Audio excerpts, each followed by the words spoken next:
parfait, bien merci. Merci à vous. Merci à tous. Donc j'ai déjà accueilli les invités. Donc pourquoi nous sommes là aujourd'hui? Qu'est-ce qu'on va faire là à l'instant? Vous ne savez pas? Vous êtes en quelle section là? Section européenne, d'accord? Donc on a pour habitude au lycée, en section européenne, de rechercher des parrains ou marraines pour justement parrainer et que vous ayez une relation privilégiée avec ces personnes. Et donc, vos professeurs, avec Madame Sevno, ont pensé donc à la société donc Herviot, les transports Herviot. Donc il y a Messieurs Herviot. Alors là, on a deux parrains, une entreprise marraine avec deux parrains, c'est quand même bien. Hein, donc je vais vous laisser vous présenter tout à l'heure. Peut-être représenter pour nos invités également et nos parrains la section européenne.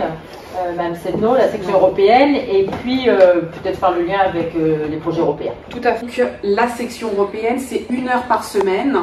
Elle commence, donc en fait le jeune souhaite faire la section, on ne force pas, c'est-à-dire que c'est juste un petit noyau, ce ne sont pas tous les élèves. Ils choisissent dès la 3e de s'inscrire en section européenne, c'est votre cas. Donc ça va durer 3 ans, 1 heure en seconde, 1 heure en première et 1 heure en terminale. Alors qu'est-ce que cette section européenne apporte? Eh bien, vous devez voir, j'imagine, du vocabulaire plus spécifique à votre domaine d'activité, ce qui n'est pas forcément le cas en anglais où là c'est plus général. Donc ça c'est un plus. Vous êtes amené certainement à travailler des situations de communication, peut-être plus dans le domaine du tertiaire. Donc c'est vraiment très spécifique à votre secteur de domaine de formation. En première, vous verrez, ça arrivera très vite puisque c'est l'année prochaine, vous aurez l'opportunité, on vous proposera eh bien, la possibilité de faire votre stage à l'étranger. C'est d'ailleurs le cas, actuellement 5 élèves sont à Malte pour donc réaliser un stage dans une entreprise. Voilà, il se peut qu'il y ait une sélection s'il y a trop de candidats, mais ça, on vous donnera plus de détails plus tard. Et puis en terminale, vous avez un oral. Alors je ne sais pas si vos professeurs vous en ont parlé, c'est encore loin, mais ça arrive très vite. En terminale, vous avez un oral pour valider votre mention européenne, ce qui fait que votre bac, eh bien, si vous l'obtenez, et vous l'obtiendrez, ce sera mention européenne. Vous aurez aussi la possibilité de passer la certification Cambridge pour valider et attester d'un niveau B2 en terminale. Voilà, et puis, parce que si vous faites votre stage à l'étranger, vous pourrez aussi valider, c'est ce qu'on appelle l'Europass. C'est un acquis de toutes vos compétences que vous aurez acquises durant votre stage à l'étranger. Et puis, l'Euromobipro également. C'est une mobilité, donc mobilité à l'étranger. Voilà. Alors ça, c'est une vraie chance. C'est une vraie chance en professionnel. Et c'est vrai que les entreprises sont aussi partenaires. Parce que ici, nous, on est avec une entreprise donc marraine sur le territoire français, mais on a nos partenaires aussi professionnels qui vous accueilleront en stage. Et ces entreprises, sans les entreprises, vous ne pourriez pas ni faire vos stages en France, ni faire vos stages à l'étranger. Donc c'est vraiment important cette relation avec les entreprises. Et puis montrer aussi l'importance, et c'est ce qu'ils pourront vous dire, l'importance de l'anglais dans l'enseignement professionnel. L'anglais n'est pas que pour l'enseignement général. Donc, parmi toutes les compétences que vous devez avoir aujourd'hui, il y a des compétences linguistiques, c'est toujours un plus sur un CV. Voilà.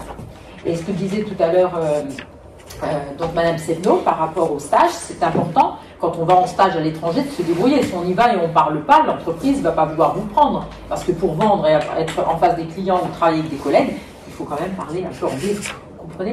D'où l'importance de bien travailler l'anglais. Donc à la fois dans les cours, mais à la fois aussi dans le cadre de la section européenne avec vos enseignants. C'est une vraie chance que vous avez. D'accord? Voilà.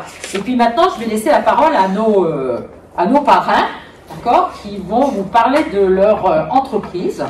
Voilà. Donc, je vous laisse la parole, monsieur, comme vous voulez. Bien, ouais, enfin, on va se présenter déjà. Donc, François Herviot, donc, qui est le PDG de l'Inevia, société d'autocars située à Guerre. Vous connaissez Guerre, direction Rennes. Hein, on a donc plusieurs sites. Et moi-même, Christophe Herviot, donc directeur général de l'Inevia. On est une entreprise de transport de voyageurs par autocar. Vous voyez les transports scolaires sur la place des Cars. On a un effectif de 220 personnes chez nous.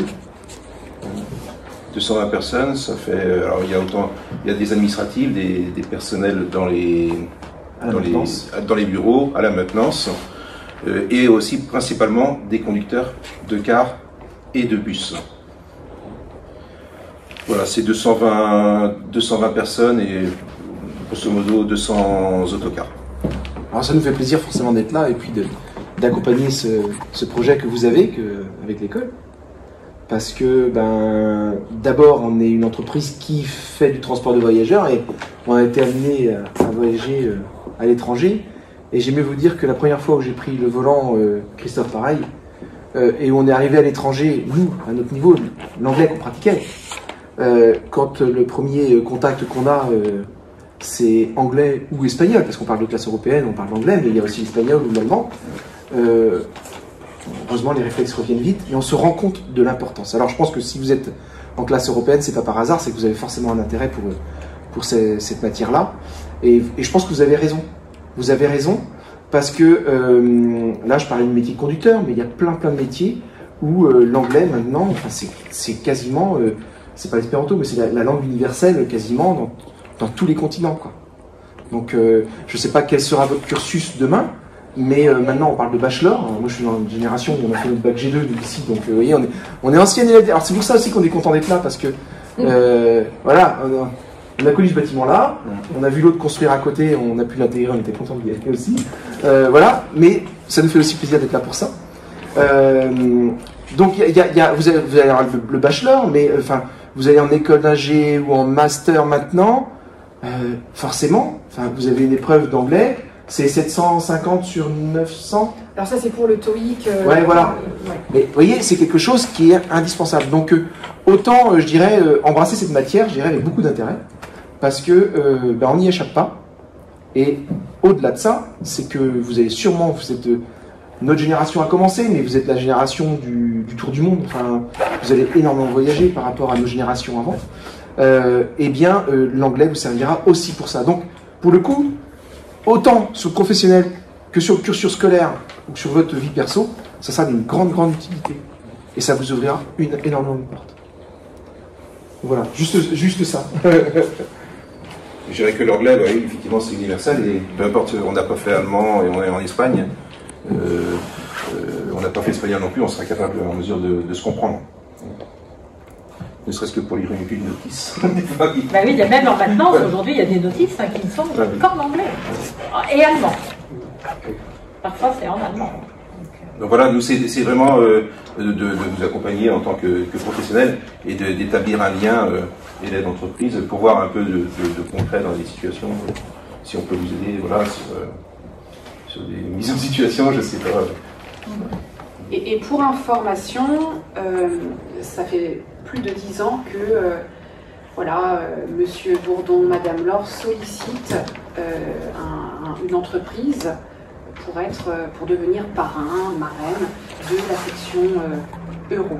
Et donc, ici, là, il y a une convention de partenariat qui va être signée tout à l'heure pour officialiser cette alliance. Et donc, l'entreprise Herviot, enfin voilà, monsieur l'Inevia Herviot, voilà, monsieur Herviot ils seront vos parrains, votre parrain pendant les 3 années au lycée, pour 2025. Et donc, on fait ça chaque année pour les secondes. Et le but, c'est peut-être de découvrir l'entreprise. Évidemment. Voilà. si effectivement on peut organiser, ça s'est déjà produit dans les années passées, une visite en anglais, pourquoi pas, ou pas. On va beaucoup vous faire rire.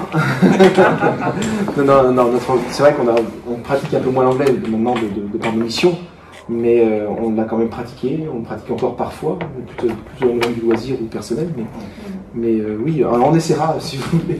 Non, mais je taquine, parce que ça s'est déjà produit, mais déjà, visite de l'entreprise, c'est déjà très bien. Voilà.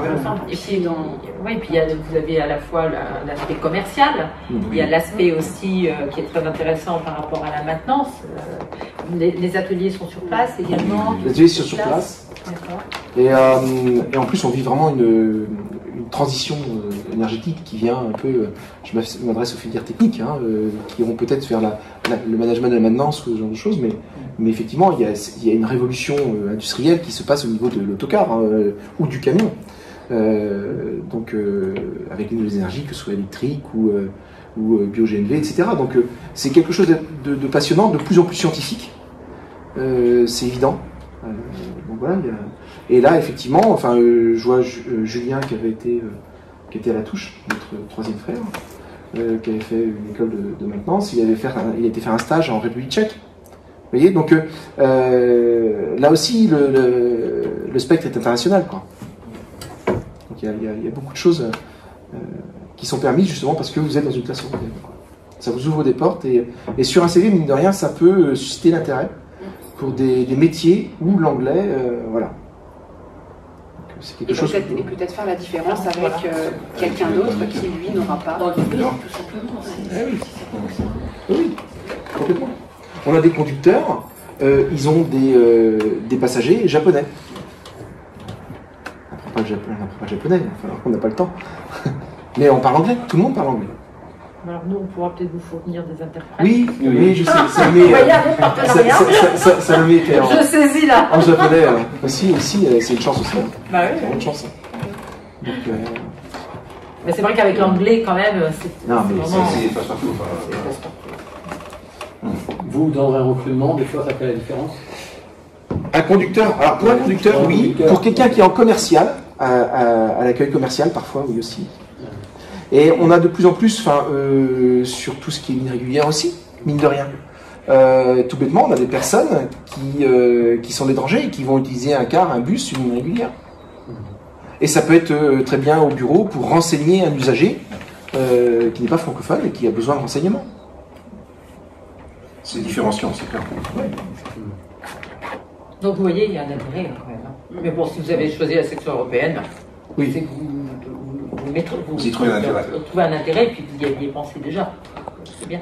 Vous parliez de transition énergétique, ça existe déjà des bus, des cars électriques ou c'est en développement? Alors, oui, alors vous allez m'embarquer sur un truc, il faut faire attention avec moi parce que je peux partir dans une logorée qui va voilà, c'est très bien, on se donne un temps, mais oui, ça existe, c'est encore, on est pour certaines activités, l'électrique va correspondre, pour d'autres activités, on va partir sur une autre énergie, enfin un autre moyen de stockage d'énergie.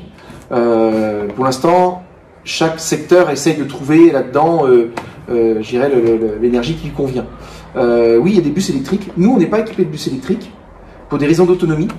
Voilà, il y a des secteurs où ça fonctionne très bien. Souvent dans les bus intramuros, parce que justement, il n'y a pas de NOx, il n'y a pas de particules fines. Donc en termes de qualité de l'air, c'est bon.